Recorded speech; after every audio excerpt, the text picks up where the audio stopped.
Hola, bienvenidos y bienvenidas a Lulibros. En este espacio hablaremos de los libros que nos han construido y nos han marcado.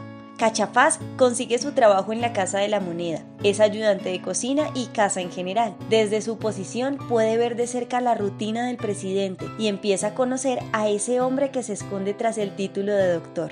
Por su parte, David sigue fortaleciendo su amistad con Cassandra, quien no solo le brinda una nueva sensación de misterio y curiosidad, sino que también le da una visión diferente de los hechos de aquel golpe de estado del 11 de septiembre. Ahora sí, seguimos con el libro. Capítulo 25. De dueño de una mazandería quebrada, pasé a ser primer encargado del avituallamiento alimentario del doctor en su residencia.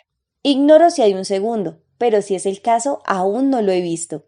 Raro suena el cargo, pero mi labor consiste en ir a buscar, con discreción, los víveres para el doctor. Es decir, ir a ciertos lugares que pueden ser almacenes o bodegas estatales, cuando no oficinas públicas, chacras o embajadas socialistas, a conseguir desde el pan diario hasta la carne de cordero magallánico que tanto le gusta, desde las lechugas y tomates hasta la lúcuma y chirimoya, sus frutas predilectas. Desde el betún para los zapatos hasta el almidón para las camisas, desde el jabón y el dentífrico hasta la gomina para el cabello y loción de afeitar, y también la crema con que se frota las manos. Solo a veces me tocará, me anunció la artrítica doña Mercedes, hacer pan amasado, y eso será cuando yo consiga una buena manga de arrollado guaso del chancho a la chilena, un legendario local de Valparaíso, carne que el doctor come con fruición en las tardes de invierno, acompañado de una taza de café en polvo. Yo gozaría amasando pan para él, lo haría contundente y con bastante harina y manteca, y lo dejaría dorar un poquito antes de que se comience a poner muy tostada la cara de la yuya. No es lo mismo ir a comprar el pan que produce un tipo que uno ni siquiera conoce, que puede echarle cualquier cosa a la masa, que ser uno mismo el panadero que se levanta antes del alba a acariciar algo que crece entre sus manos y alimenta al esforzado trabajador de la ciudad, a la digna mujer pobladora de la patria y a los niños que acuden cada mañana alegres a la escuela. Estoy hablando como el doctor. Pese a que mi nueva labor es un privilegio del que me enorgullezco, no cualquiera trabaja para el presidente de Chile. Sigo echando de menos mi delantal, mi gorra y mis pantuflas blancas, el beso húmedo y prolongado que prodiga la masa recién hecha, el perfume a levadura que inunda los pasillos y el amoroso aroma que despide el pan que se tuesta en el horno mientras el cielo se aviva lento con los primeros rumores que merodean por las calles. Cuando niño, soñé con llegar a ser un día zapatero como de Marchi, pero los años me empujaron del negro del betún al blanco de la harina. Pasé del olor a tintes y pegamentos a la fragancia del pan caliente, de las manos y mejillas ennegrecidas al rostro pálido y fantasmal del panadero, del duro claveteo contra la horma de acero a las delicadas caricias que espera la masa sobre la tabla de madera nudosa. Sí, dejé el taller del zapatero y escogí la luminosidad de la mazandería, pero ahora transporto feliz en mi camioneta roja los alimentos para el doctor, que escasean por las huelgas, los paros, las tomas, la inflación y los especuladores del mercado negro. Me agrada salir cada mañana antes de que Santiago despierte, a las avenidas desiertas a conseguir pan fresco en alguna panadería cercana y volver con el canasto de mimbre atestado de batidos, ayuyas y colizas cubiertos con un saco de harina para que el doctor y también sus escoltas los parta con sus manos de dedos gruesos y luego los cubra con mantequilla y mermelada de ciruela. ¡Qué alegría le causa el pan recién horneado al doctor! A la señora Tencha y a los mismos escoltas que vigilan la residencia y conducen raudos la caravana de Fiat 125S azules por una ciudad cada vez más agresiva y peligrosa. Sí, lo sabemos, hay gente dispuesta a acribillarlo con tal de detener la revolución. Y por eso existe el resguardo, que, Dios quiera, preserve su vida por el bien de todos. Después de que el doctor se ha ido a la Moneda, me dedico a ordenar los tarros de conservas en la penumbra fresca de la despensa. Me calma seguir las instrucciones de la meticulosa Mercedes, que conoce como nadie al doctor, y ver cómo ella prepara sus pescados y carnes, sus cazuelas con mucho comino y las sopas marineras con hartas machitas, y trae de la bodega un tinto casillero del diablo. Es apasionante trabajar en la residencia de Tomás Moro, porque imagino que es una ventana abierta a la historia. Cuando a veces pernocto en el cuarto situado en la barraca de las escoltas, aprovecho la tranquilidad de la noche para apuntar la lista de cosas por comprar al día siguiente. Y lo más importante, para descubrir cómo ha sido mi día en este cuaderno de escuela importado de la Unión Soviética. Mis días aquí dan para una novela, en verdad. Y lo cierto es que todo comenzó hace medio siglo cuando me topé con el doctor en el taller del maestro Zapatero de Marchi, la primera persona que nos habló del mundo, del anarquismo y del ajedrez. Curioso esto de ir buscando víveres o de llevar los ternos manchados del doctor a un servicio de lavado en seco, cuyos dueños son reaccionarios y no imaginan a quién visten esas tenidas de tanta calidad y elegancia. Divertido eso de cargar con los zapatos presidenciales hasta un zapatero de la calle San Diego para que le cambie el tacón derecho, que el doctor gasta más que el izquierdo, y sin que ese zapatero sepa para quién en verdad está trabajando. Cuando releo estas páginas escritas a la carrera que narran la labor diaria de un panadero frustrado que perdió en su juventud al gran amor de su vida y se casó con otra mujer, no tanto por amor, sino más bien por agradecimiento, pues fue esa segunda mujer quien me ayudó a alimentar y a educar al niño que tuve con Grisel. En fin, cuando releo estas páginas que escribo con lápiz y escondo bajo el asiento de la camioneta entre las herramientas y la gata, por miedo a que alguien las encuentre, pienso que el día en que yo ya no exista, quien las lea, si es que alguien llega a leerlas, creerá que es una historia inventada, una novela, un cuento, una mentira, aunque es mi diario de vida, de esta etapa inverosímil de mi existencia. Si alguien en el futuro llegara a leer estas páginas, ojalá, eso sí, no extraiga la conclusión apresurada de que he vivido para el doctor. Lo cierto es que he vivido para la vida, así de simple, para la vida que es mucho más y mucho más rica e inspiradora que esto que estoy haciendo, que tiene un valor excepcional, pero que no es toda mi vida. Porque yo vivo para los míos, para mi mujer y para mi hijo, para mis hermanos y para que este país sea un día mejor y más justo, con menos pobres y sin niños descalzos. Y vivo también para recordar cuán feliz fui junto a mi bella Grisel y lo mucho que le debo a Amanda, pues ella ama y cree en mi hijo, un muchacho sano y risueño que por desgracia me salió solo bueno para el guitarreo y la escultura. Y nunca quiso seguir la huella de su padre y hacerse panadero. Cuando acudo a la Vega Central o busco vinos para la bodega del doctor o recojo los obsequios que le llegan a través de las embajadas de la Unión Soviética y Polonia o retiro su calzado del zapatero remendón del centro o paso a dejar una chaqueta para que le ajusten las mangas, yo siempre miro de reojo a los choferes del camión, administrador de bodega o ayudante de sastre, y lamento que mi hijo no haya salido bueno para las cosas útiles. Se dedica, en cambio, a componer estribillos, armar pajaritas de papel o tallar pedazos de madera. Un día, cuando le pregunté cómo hacía esas esculturas, me dijo que era lo más fácil del mundo. Solo se trata de quitarle una rama de un árbol de todas las que le sobran. Me dejó impresionado, pero pensé que eso era como quitarle la memoria a la madera. O a lo mejor es todo lo contrario, a lo mejor es encontrarle precisamente la memoria que oculta la madera en su pecho, papá, repuso mi hijo. A lo mejor es eso, respondí yo, tocado por dentro por esa idea y porque me dijera papá. Pero esa metáfora no es mía, sino de Miguel Ángel, papá, afirmó serio, con cara de iluminado sin dejar de robarle lascas a un viejo pedazo de durmiente apolillado que había encontrado en la estación de trenes de Limache. Pero así es la vida. Uno propone y Dios dispone. A mi hijo le gusta crear esos objetos que permanecen para siempre. En cambio, yo me dedico al pan, que es vital y tan efímero. Al menos no me salió maraco, como dijo un vecino del barrio, y que eso ya me había desprestigiado por completo. Pero yo quería hablar de la camioneta. Viajar en ella me permite conocer a mucha gente. Los habitantes de la capital son diferentes a los de Valparaíso. Los santiaguinos no tienen tiempo para nada. Viven apurados y de malas pulgas. Son huraños y tacaños como si el cielo encapotado y la alta cordillera que los encajona les estrecharan los horizontes y los tornaran infelices. Tal vez por eso les cuesta tanto regalar una sonrisa. Pero eso ya es harina de otro costal. Y en estos tiempos no se puede tener todo lo que se desea. En el fondo soy un tipo afortunado al volante de una vieja camioneta que recorre la ciudad en busca de lo que el doctor necesita. Pero en una de estas noches de diciembre, cuando el doctor agitaba el hielo en su vaso whiskero, cada noche bebe una medida de Chivas Regal, cosa que le recomendó uno de sus amigos médicos para cuidar el corazón. Me dijo con una mirada conspirativa: quiero que te sumes a una gira. Creo que eres la persona ideal para hacerse cargo de los asuntos prácticos de un presidente. ¿Yo?, pregunté incrédulo. Necesito a alguien discreto que se haga cargo de algunos detalles mínimos pero cruciales. Necesito que mis tenidas estén planchadas, los zapatos lustrados, las corbatas y pañuelos limpios, las camisas impecables y que haya gilets y gomina a mano. Tú sabes, un presidente no puede andar a la buena de Dios descuidado, despeinado ni maloliente.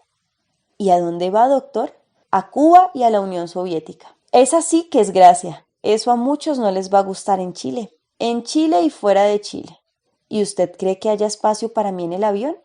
Claro que sí, es una nave solo para mi delegación. La presta el compañero Fidel. Pero yo no he llegado por el norte ni a La Serena, doctor. No importa. Tampoco tengo pasaporte.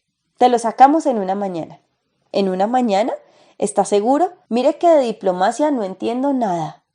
No te preocupes, un tipo de protocolo te dirá cómo comportarte. En la comitiva te necesito para estos detalles. Además, conocerás Moscú y La Habana. Y a los compañeros Leonid Brezhnev y Fidel Castro. ¿Qué te parece? Capítulo 26. No puedo conciliar el sueño de la pura emoción. Yo, hijo de un pobre inmigrante italiano que llegó al sur de Chile hace más de 70 años, atraído por tierras que al final resultaron ser una estafa, viajaré ahora por Europa nada menos que como asesor del presidente de la República. En estas noches que paso en vela en la barraca de los escoltas, en la casona de Tomás Moro 200, releo la Odisea, uno de mis libros predilectos desde la escuela secundaria.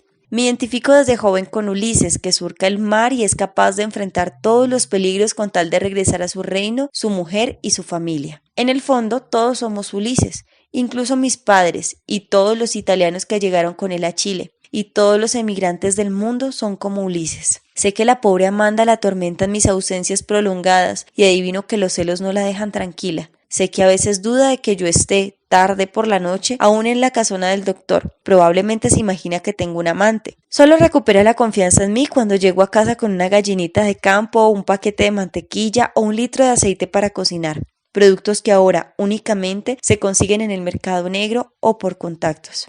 Recién en este instante, cuando me ve cruzar el umbral de la casa con el paquetico bajo el brazo, se convence de que no ando en nada ilegal y tal vez al verme jodido por los años, acepta que a estas alturas del partido no podría yo conseguirme una amante tan generosa y que mis ofrendas nocturnas solo puedan ser un pago del doctor. Por las noches, cuando no puedo pegar pestaña de la emoción de ser el primer encargado del avituallamiento del doctor, hojeo la Odisea, escucho tangos y hago apuntes en este cuaderno. A veces una explosión distante rasga la oscuridad crispada y se desgaja en ecos lejanos que alcanzan los cajones cordilleranos. Lo reconozco. Alojar cerca del presidente de la República me quita el sueño. Cosa extraña, en una gaveta del living hallé una biografía sobre Tomás Moro, el soñador utópico que le da nombre a esta calle donde se mudó el doctor tras dejar su antigua casa en Guardia Vieja, allá en Providencia, un barrio de gente acomodada pero no tan exclusivo como este. En fin, a ratos leo a Homero o a ratos la biografía. Siempre he sospechado que los hombres son señales, luces como de faros que marcan caminos. Encierran verdades o presagian destinos que uno comprende solo al cabo del tiempo. El mío, por ejemplo, significa rojo o lobo victorioso en la época en que los bárbaros invadieron Roma. Rojo, bueno, eso fui en mi juventud, y a mucha honra, porque no tiene corazón quien no fue rojo cuando joven, dice el proverbio. Y a lo mejor, ¿quién sabe? Lo del lobo victorioso sugiere que al final lograré recuperar el horno y reabrir la masandería. Tampoco creo que sea casual que el doctor se haya mudado de Guardia Vieja para instalarse en esta propiedad de jardines y altos muros, ubicada en la calle que lleva el nombre de un teólogo que fue un político y un humanista, que disfrutó la vida y la buena mesa, y que prefirió la muerte antes que traicionar su conciencia. Al doctor y a Tomás Moro los une no solo esa condición de soñadores, sino también la de ser amantes de los placeres mundanos. Desde los años en que nos reuníamos a tomar mate y a conversar en el taller de Marchi, que el doctor es así. Vestido a lo pije, recitaba de memoria pasajes de Proudhon y Malatesta, anunciaba un futuro sin pobres ni injusticias, y soñaba con representar los intereses del pueblo al que solo conocía por los libros y las reuniones donde el zapatero. Así que no me sorprende que hoy vivamos en la calle de otro idealista.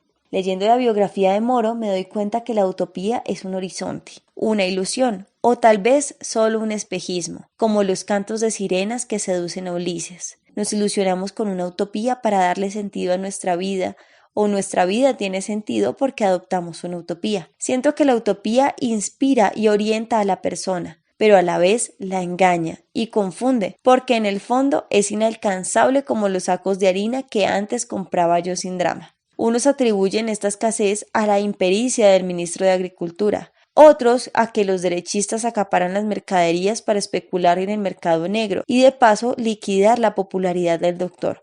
Pero da lo mismo, porque lo cierto es que hay desabastecimiento y una inflación desbocada. No, yo no soy un soñador como Tomás Moro o el doctor. Yo más bien creo en lo que veo, y en el bistec jugoso y aromático en el plato, en los zapatos que refulgen recién lustrados, en la masa que entra húmeda al horno de barro y retorna como un pan crujiente y perfumado a leña. Pero por otro lado, también soy un poco como Tomás Moro. Quizás a los pobres y a los hijos de inmigrantes no nos queda más que ser idealistas para sobrevivir y adaptarnos a una vida que siempre nos rechaza. Además, Tomás Moro y yo somos bígamos. En serio, él nunca dejó de amar a Jane, su primera y bellísima esposa, que murió joven, y nunca dejó de amar tampoco a Alice, su segunda mujer. Seguro que, como el gran romántico que fue, más de una vez se afiebró imaginando que besaba, acariciaba y amaba a ambas en un lecho de alguno de los palacios que habitó. Curioso, amó a las dos a la vez, del mismo modo que yo sigo pensando en Grisel, aunque vivo desde hace mucho con Amanda. En fin, leía yo una noche sentado a la mesa de la cocina el libro sobre Moro mientras de la radio llegaba el programa de los tangos, cuando vi por la ventana que da al patio de los escoltas que regresaba la caravana presidencial. Esta vez no se había detenido como de costumbre en la rotonda frente a la entrada principal de la casa, allí donde crecen las dos palmas que flanquean la entrada, sino frente a las barracas. En cuanto apareció el doctor en la puerta de la cocina, yo bajé un poco el volumen de la radio. Venía chispado, con los ojos brillantes e inquietos, traje azul y corbata gris perla. Un escolta cargó su maletín de cuero hasta el escritorio y el otro se retiró a la sala de los GAP, mientras el resto guardaba los autos y los fusiles. El doctor me preguntó qué leía y sonrió cuando se lo dije. Abrió la heladera del refrigerador, extrajo unos cubos de hielo, que echó en un vaso grueso y después vertió 2 medidas de Chivas Regal en él. No tardó en aflojarse la corbata, colgar la chaqueta en el respaldo de la silla y sentarse frente a mí, acodado a la mesa donde el libro seguía abierto. El error de Tomás Moro fue describir su utopía en forma precisa, afirmó el doctor observándose con aire crítico en el reflejo de la ventana. Cerré el libro. Toda utopía muere en cuanto la convierten en cartón y normativa, porque asfixia la libertad humana. Las utopías reflejan anhelos humanos superiores, pero no pueden proponerse cancelar el desarrollo infinito de la historia, compañero. No supe qué decir y me lo quedé mirando impresionado, porque ese no era ya el hombre que yo conocí en Valparaíso. Sus ojos pequeños y alertas, detrás de los gruesos cristales de marco negro, vagaban de un punto a otro de la cocina. De pronto se puso de pie, se acercó a las hornillas y destapó la olla que contenía, aunque ya frío, lo que Mercedes había cocinado a mediodía. Cazuela de pavita, sustanciosa y aromática como en el mercado de Temuco, comentó el doctor antes de prender la hornilla con un fósforo. ¿Le apetece un platito, compañero? De nuevo no supe qué decir, pero él no aguardó a que yo le respondiera, simplemente extrajo del repostero 2 platos y servicios, y comenzó a poner la mesa. Sí, él puso la mesa. A un lado de la teoría, compañero, continuó, apartando mi libro. Toda teoría es gris, dijo Goethe. La práctica es infinitamente más rica, dijo Lenin, y jodida, agrego yo. Pero volviendo al tema, no hay como las cazuelas de pavita que prepara doña Mercedes. Habría que darle el Premio Nacional de Cocina, que es lo que le falta crear en este país tan bueno para el diente. Cuando hay algo que comer, pensé con insidia, pero no dije nada desde luego, pues al doctor le hubiese parecido una provocación reaccionaria. Y yo sospecho que a esa altura de la noche ya el doctor no quería saber nada más de los problemas del país. Añora lo que todo el mundo, encontrar en casa calor, compañía y refugio, no enemigos implacables ni tragedias insolubles, ni seguir siendo la persona en quien millones depositan sus sueños y esperanzas. Cuando la cazuela estuvo caliente, el doctor la sirvió con un cucharón. Si la tencha me viera llenar los platos hasta el borde, se molestaría, comentó irónico mientras devolvía la olla a la hornilla. Su mujer se había retirado hace rato a sus aposentos y no bajaría al primer piso, el reino exclusivo del doctor, hasta el día siguiente. Saqué de la alacena un pan Monroy para acompañar la cazuela, y el doctor alzó el volumen de la radio, un tango desde luego. «¿Qué falta que me haces?», dije yo. «¿Cómo?». «¿Qué falta que me haces?», es el nombre de ese tango, doctor. Lo canta Julio Sosa. Me miró serio. Me turbé un poco, pero comencé a cantar suave acompañado a Julio Sosa. «Qué largas son las horas ahora que no estás. qué ganas de encontrarte después de tantas noches, qué ganas de abrazarte, qué falta que me haces. Si vieras la ternura que tengo para darte, capaz de hacer un mundo y dártelo después. Y entonces, si te encuentro, seremos nuevamente, desesperadamente, los dos para los dos. Te busco y ya no estás. Qué largas son las horas ahora que no estás. ¿Eres fanático del tango?, me preguntó el doctor antes de llevarse la cuchara a la boca. Más bien amante del tango, doctor, como del ajedrez. Se puede amasar pan y jugar ajedrez escuchando tangos, doctor. Canta bien ese Julio Sosa, reconoció y sorbió el caldo. Era uruguayo, pero se hizo famoso en Buenos Aires, le expliqué. Lo acompaña aquí la orquesta dirigida por Leopoldo Federico. Es un cantante del dolor y el sentimiento. Nadie canta de forma tan teatral ni con tanta alma. Hubo una época en que perdió casi la voz y lo salvó un médico milagroso. ¿Lo operaron de la garganta? No, le dieron hierbas y esas cosas. Veo, compañero, que sí antes, cuando era un jovencito, sabía mucho de anarquismo, ahora, a estas alturas del partido, sabe mucho más de tango. El 24 de noviembre de 1964 cantó Julio Sosa su último tango, La Gallola, en un programa de radio. Horas después, se mató en un accidente automovilístico en la esquina de Figueroa Corta y Mariscal Castilla.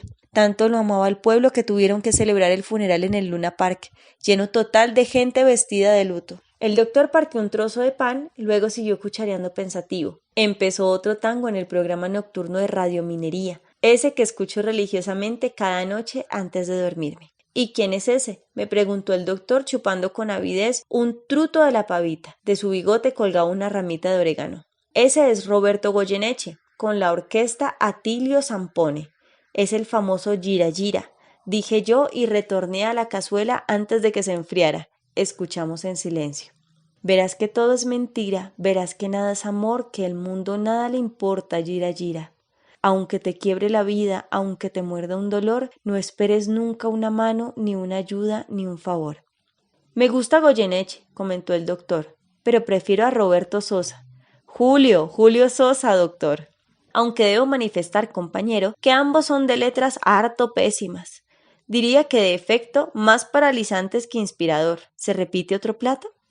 Lo acompaño, doctor. No todos los tangos son pesimistas, algunos son combativos y hasta revolucionarios. Sirvió los platos hasta el borde de nuevo y regresó a la mesa con los pulgares sumergidos en el caldo.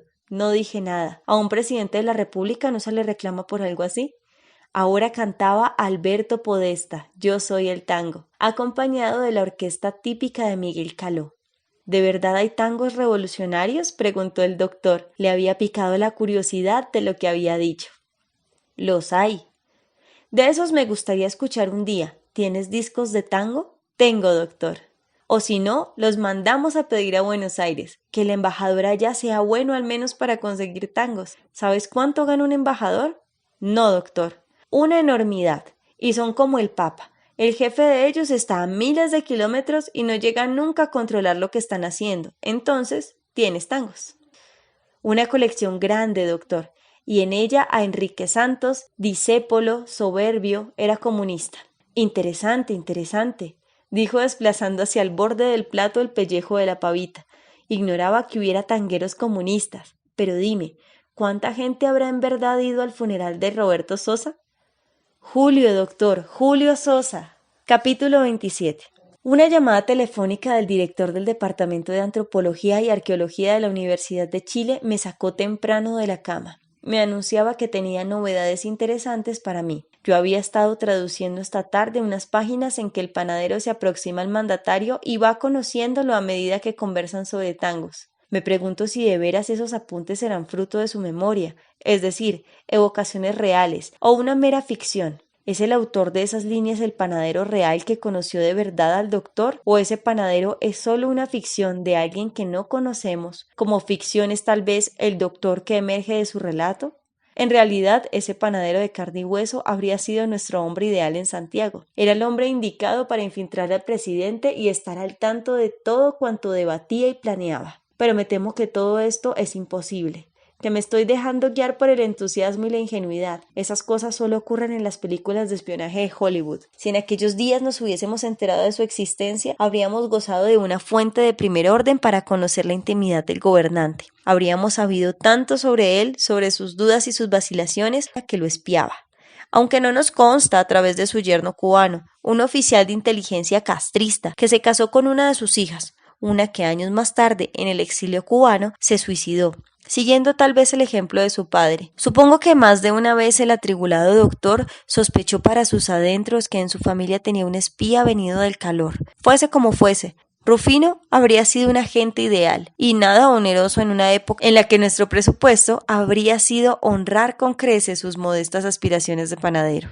Mas todo esto que escribo es absurdo, tan insensato como acudir al estudio de Cassandra para averiguar detalles sobre la vida secreta de mi hija en esta tierra. Es además irreal, porque el narrador que da testimonio de su vida y de la clausura de su negocio en tiempos de la unidad popular no existe en esta dimensión concreta en la que existimos nosotros, no existió en el mundo en que desestabilizamos y derrocamos al doctor, y por lo tanto especular sobre la posibilidad de haberlo reclutado es vano e inocuo, algo que solo puede tomar forma en el cerebro surcido con suposiciones y sospechas de un jubilado de la compañía.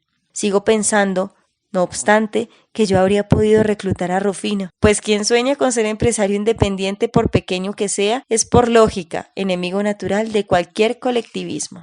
En fin, el académico tenía un mensaje interesante para mí. Ubiqué a un colega que conocía a su hija. Es una persona mayor. Le impartió un seminario sobre aborígenes de Chile. ¿Aborígenes?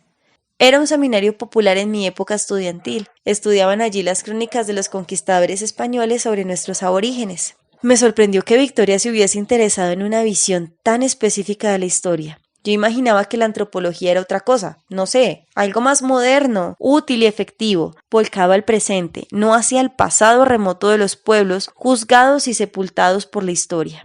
Porque eso es cierto.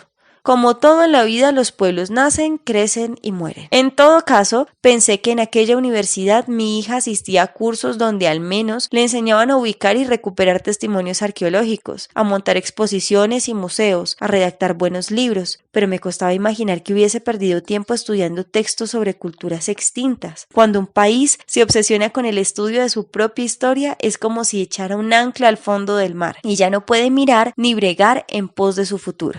Me senté en la cama con el auricular pegado a la oreja. Afuera, la corriente de autos fluía con un rumor sordo. El profesor se llama Horacio Berenguer. Es autor de varios libros del siglo XVI, precisó el director. Conversando con un colega me enteré de que Victoria fue alumna de Berenguer. Si le interesa, lo puedo contactar con él. Llamé de inmediato al profesor. No me fue bien. Allí no conocían a nadie con ese nombre. Avisé a Marchant de lo ocurrido y me prometió que indagaría el asunto. Horas más tarde, cuando yo volví al jogging por el barrio, recibí otro llamado suyo. Es un archivo de los 80. Mi secretaria dio otra dirección de Berenguer. Al menos para eso sirven estos papeles amarillentos, dijo Marchant. Sírvase a apuntar, por favor. Capítulo 28. Cassandra me acompañó a buscar la casa del profesor Berenguer. Ella iba vestida una vez más de negro y con sombrero de ala ancha. Caminamos llenos de curiosidad, aunque sin hablar mucho, bajo el tórrido sol de Ñuñoa. Le había pedido el día anterior que me acompañase no solo porque deseaba consultarla de nuevo como tarotista sobre lo que yo estaba haciendo, sino también porque me deleitaba su presencia. Solo reaccionó ante lo primero, se ahorró todo lo comentario frente a lo segundo, algo que me causó cierta inseguridad. Berenguer enseñaba las crónicas escritas por los conquistadores sobre los indígenas chilenos del siglo XVI y XVII. Le conté mientras pasábamos a lo largo de las fachadas de antiguas casas de una planta. Si tu hija se interesaba por eso, era una gringa especial, aseveró Cassandra. Atravesamos varias calles rectas y limpias donde había vehículos estacionados. Luego pasamos frente a un restaurante peruano y finalmente cruzamos una plazuela con palmeras. La calle Dante debe estar cerca, dije yo. Estaba a la vuelta. Era corta y sin salida, lo que me hizo presagiar malas noticias. Nos detuvimos ante el número 13, lo que redobló mis suspicacias. La vivienda, de 2 pisos, tenía un antejardín salpicado de flores y una enredadera copiosa se encaramaba por los balcones con barandas de fierro. Toqué el timbre. «Aquí no vive nadie con ese nombre», respondió el tipo de melena y boina con aire de Che Guevara que abrió la puerta. De adentro llegaba la voz de Madonna. Nos devolvimos por el centro de la calle y entramos a la penumbra fresca de El Sur, un almacén que forma una punta de diamante.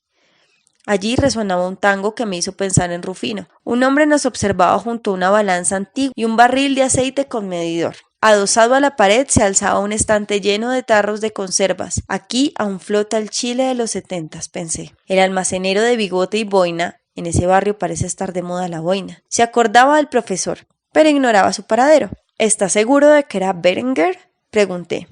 Era académico universitario, de eso estoy seguro. Era un tipo risueño, de piel rosada y boca grande, mayor, calvito y de melena blanca, parecido al viejo de Volver al Futuro. A él se refiere, ¿verdad? Vi la película con Victoria una tarde de julio en Miami, donde disfrutamos de las peripecias de Michael J. Fox y Christopher Lloyd. A la salida, mi hija afirmó que solo los directores estadounidenses podían producir films con ese nivel de fantasía y optimismo. Volví con Cassandra a la luz enceguecedora de la calle. He notado una cosa, comentó Cassandra mientras buscábamos un café. Dime, ¿tú no sabes en verdad qué es lo que buscas? ¿Cómo que no? ¿A mi hija? No, lo que tú buscas es el recuerdo de ella, que es diferente. Me quedé pensativo hasta que nos acomodamos en un café cercano. Me dije que era probable que tal vez Cassandra tuviese razón y que yo estaba buscando a Victoria primero en mis recuerdos de ella, pero que la memoria me conducía después hacia ella y el lado secreto de su vida. Deberíamos echarle las cartas a Victoria, tal vez nos dicen algo más, sugirió Cassandra, y yo pensé que ella de nuevo tenía razón, pero no pude dejar de ruborizarme, de solo imaginar la sorpresa que causaría en mis antiguos colegas de Langley enterarse de mis recursos investigativos. Cuando volví a Los Españoles, encontré un mensaje de la secretaria del Departamento de Antropología y Arqueología con la nueva dirección del profesor Berenguer. Se había mudado a Valparaíso. Capítulo 29. Pasé días sin ver al doctor, o mejor dicho, viéndolo entrar y salir a toda prisa de la residencia para mudarse de ropa y acudir de inmediato a otros compromisos. Su caravana arranca a toda marcha cuando la ciudad aún duerme y regresa en forma definitiva en medio de la noche. Los fines de semana simplemente no vuelve. Pernocta, de eso ya me di cuenta, cordillera adentro, en una parcela de La Rayán, que me huele que es la casa de su secretaria, la Payita. Pero yo no estoy en Tomás Moro 200 para especular sobre su vida privada, sino para servir, y si el tiempo me lo permite, apuntar en mi cuaderno cosas concretas. Lo que en verdad es delicado es que ya no hay alimentos en las tiendas, los escaparates están vacíos, la gente hace colas ante los almacenes porque no tiene azúcar para el té, ni aceite para el pescado frito, ni harina para hacer sopaipillas, ni fideos para preparar porotos con riendas, y mejor ni hablemos de la carne de vacuno. Así cualquiera pierde los estribos y la paciencia. Tal vez por eso alguien del barrio rayó la puerta de la masandería acusándome de momio fascista. Creen que cerré porque vendo la harina en el mercado negro. Los que te hicieron eso son un par de ultraizquierdistas cabezas calientes, comentó Simón. Jugábamos los de siempre al dominó en un bar cercano en torno a unas cervezas que conseguimos después de mucho ruego y unos billetes adicionales. La vida es de por sí dura y se ha puesto más dura. Esos ni saben que te saludó el propio presidente de la República cuando vino al barrio. Serán pocos y ultras, mascullé, pero un día me queman el negocio. No puedo contarle ni a mis vecinos a lo que me dedico. El jefe de escoltas me advirtió que mi labor debe permanecer en el secreto más absoluto. De lo contrario, no podré seguir comprando nada para el doctor. Hay peligro de que la CIA o los opositores lo envenenen. Pero mi silencio alimenta la desconfianza del barrio hacia mí, pues aparezco bien apertrechado de comida, aunque carezco de trabajo conocido. Solo Amanda conoce el verdadero origen de mis suministros. Solo ella sabe dónde vienen los pollos, la mantequilla, el aceite y el azúcar que traigo a escondidas cada semana. Solo ella sabe que no ando por el mundo paseándome con las manos en los bolsillos, especulando como un grandulón, prototipo de atorrante, robusto gran bacán, sino prestando importantes servicios al doctor y a la nación. Una mañana llevé a Amanda hasta los muros de la casona para que ella, desde la esquina, viera cómo entro y salgo de allí, y cómo arranca a toda velocidad, arremolinando el polvo, la caravana azul de los Fiat 125 del doctor. Esa noche ya en casa me contó con lujo de detalles y emocionada cómo los vio pasar. Él iba sentado en el asiento trasero del tercer coche leyendo un diario, recto, de terno y corbata, elegante, ajeno al bramido de los motores y el chirrido de los neumáticos, como si no estuviera sentado ahí sino en un sillón de un gran salón, me dijo con la voz entrecortada por la excitación. Una noche en la que yo realizaba en la despensa el inventario de las conservas, escuché el rumor de los autos, el cierre inconfundible del portón y al poco rato apareció el doctor en la puerta. «Tengo que hablar contigo», me dijo serio. Salí de la despensa de inmediato y me dirigí a la cocina. El doctor comenzó a repartir cubitos de hielo en un vaso. Luego sacó una botella de Chivas Regal de un estante y, lamentando que estuviese a punto de acabarse el envío del embajador de Londres, vertió una medida de líquido ámbar en su vaso. «¿Cómo van los tangos?», preguntó. «Los traigo cuando usted quiera, doctor. Tengo un tocadiscos con una punta de diamante alemana», dijo. «Trae los discos para escucharlos. Me interesan los tangos políticos, como los de Discépolo. ¿Y dijiste que Sosa también canta temas sociales?» El varón del tango canta composiciones de Discépolo, pero también tangos de amor y desilusión. «Toma asiento», dijo. Nos sentamos. El doctor elevó el volumen de la radio. Alberto Podesta entonaba Dos fracasos, acompañado por la orquesta de Miguel Caló, tango que yo solía escuchar en la radio de la cocina del Ballenero cuando atracaba en Valparaíso. En esa época aún no me resignaba a la partida de Grisel y dudaba entre pedirle o no a Amanda que se fuese a vivir conmigo. Yo la necesitaba como la madre de mi hijo. Yo sabía que no la amaba, peor aún, que jamás la amaría, que en el fondo era expresión de gratitud por el cariño que le prodigaba a mi hijo cuando yo me embarcaba, sueños que gastamos conversando cuando nos hablamos de amor. Somos dos fracasos que se amaron y partieron y olvidaron y hoy miran asombrados de morder la realidad. Pues bien, continuó el doctor, que no se deja apartar fácilmente de sus ideas. Trae esos discos y los escuchamos una noche cuando haya tiempo. Usted nunca tiene tiempo, doctor. Hoy pareces una vieja rezongona. ¿Tienes también discos de Goyeneche?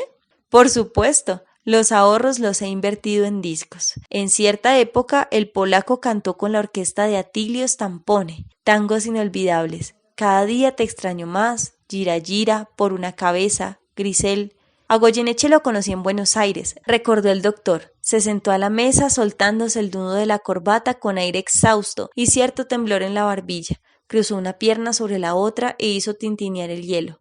Me dijo que le pidiera los tangos que yo quisiera, que él cantaría en mi honor. Tremendo honor, doctor. Tremendo honor que un futuro presidente de Chile lo escuchase, compañero. Desde luego, dije disimulando mi metida de pata. ¿Y qué pidió? Pues ese fue el problema. ¿Cómo que ese fue el problema? El doctor me miró de frente con rostro severo, encogiéndose de hombros. Soy pésimo para recordar títulos y no sabía ninguno, aclaró. Al final, después de chamullar un rato, le pedí que cantase El Único. Y no hay ningún tango que se titule así, doctor. A él, al polaco Goyeneche, le decían El Único. Cantó hasta que se murió, como esos boxeadores viejos que se retiran solo cuando los noquea el tiempo. Una lástima. Debió haber colgado mucho antes los guantes. Seguro que usted pensaba en el famoso tango 1. ¿Y qué pasó? Efectivamente, Goyeneche creyó que yo le estaba pidiendo 1 y me salvé enjabonado de una plancha de proporciones en pleno Buenos Aires. Mis adversarios se habrían burlado hasta el día de hoy de mí. En fin, añadió y se quedó mirando el guiño del ojo verde de la radio sobre la mesa. Te voy a pedir que para mañana por la mañana me tengas arrollado con pan amasado, calentito y fresco, porque viene a verme Espiro California. Espiro California, el rey de los gitanos, doctor. El mismo, Rufino, el mismo. Y él sí que entiende de pan y arrollado, compañero.